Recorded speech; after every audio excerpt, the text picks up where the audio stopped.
Start करते हैं। पिछली क्लास में हम पढ़े थे प्रेजेंट इंडेफिनिट टेंस का पैसिव यूज हम इंग्लिश स्पीकिंग कैसे करें, ठीक है।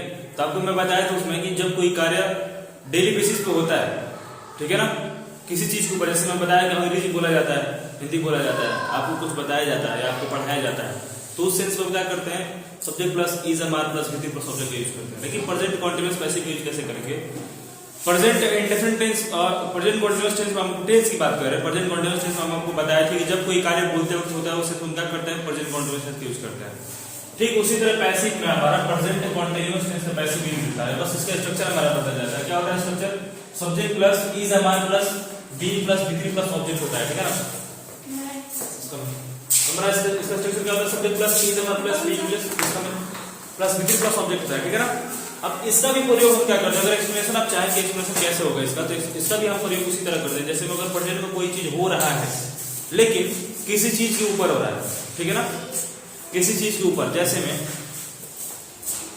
मान लीजिए आप लिखते हैं मुझे पीटा जा रहा है, तो यहां पर कोई कार्य हो रहा है तो किसी पर्सन के ऊपर हो रहा है, ठीक है ना।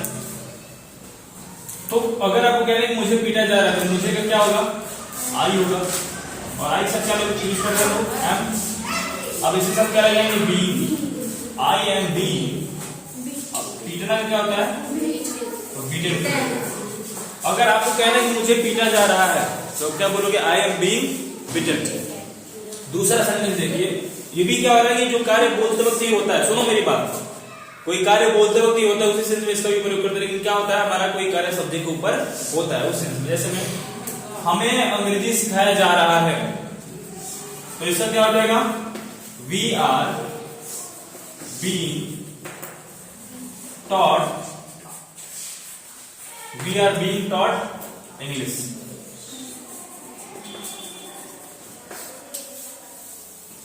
अब तीसरा जो सेंटेंस हो देखिए, मुझे बुलाया जा रहा है, तो ये भी कार्य क्या हो रहा है? बोलते वक्त हो रहा है, तो उस सेंस में क्या हो जाएगा? अब कह रहे तुम्हें बुलाया जाए तो क्या हो जाएगा? You are being taught, sorry बुलाना क्या हो जाएगा? कॉल्ड हो जाएगा ना, तो क्या हो जाएगा? You are being called. अब देखिए फोर्थ में जो हमारा सेंटेंस हमारा है, उससे तंग किया जा रहा है। तंग करने का स्पेलिंग क्या होता है जी? वैक्स होता है ना? नहीं, तंग करना, हाँ वैक्स होता है। तो उसे तंग किया जा रहा है तो क्या हो जाएगा? ही और सी, वो लड़का भी हो सकता है और लड़की भी हो सकती है, ठीक है। तो अगर लड़का हो तो ही बोलेंगे और लड़की हो तो क्या बोलेंगे? सी बोलेंगे। बोल रहे हैं उसे तंग किया क्या हो जाएगा? ही और सी इज बीइंग वैक्स्ड, ठीक है। ये भी काम क्या हो रहा है? बोलते वक्त हो रहा है, लेकिन क्या हो रहा है इसमें? किसी सब्जेक्ट के ऊपर हो रहा है, ठीक है ना। अब देखिए यहाँ पे लिखे हैं लास्ट सेंटेंस हमारा है, वो हमारा रोहित को कुछ नहीं पढ़ाया जा रहा है, तो निगेटिव रहेगा तो क्या करेंगे? ठीक है, के बाद क्या कर देंगे? नॉट लगा देंगे। तो लिखे हैं यहाँ पे रोहित को कुछ नहीं पढ़ाया जा रहा है, तो क्या हो जाएगा? Rohit is not being, Rohit is not being taught.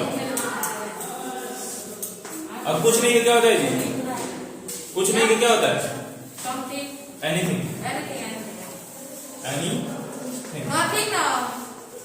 वो दूसरे सेंस में होगा। क्या हो जाएगा? Rohit is not being taught anything, ठीक है ना। आधी बात समझ में? तो ये भी देखिए कह रहे हैं कि रोहित को कुछ नहीं पढ़ाया जाता, मतलब ये भी कार्य क्या हो रहा है? बोलते वक्त नहीं हो रहा है, ठीक है ना। तो निगेटिव सेंस में क्या करेंगे हम लोग? हेल्पिंग के बाद नॉट लगा देंगे। आधी बात समझ में? इस पांचों सेंटेंस में आप देखेंगे कि जो भी कार्य हो रहा है वो क्या हो रहा है? बोलते वक्त हो रहा है, लेकिन किसी सब्जेक्ट के ऊपर हो रहा है, उस सेंस में हम इसका प्रयोग करेंगे।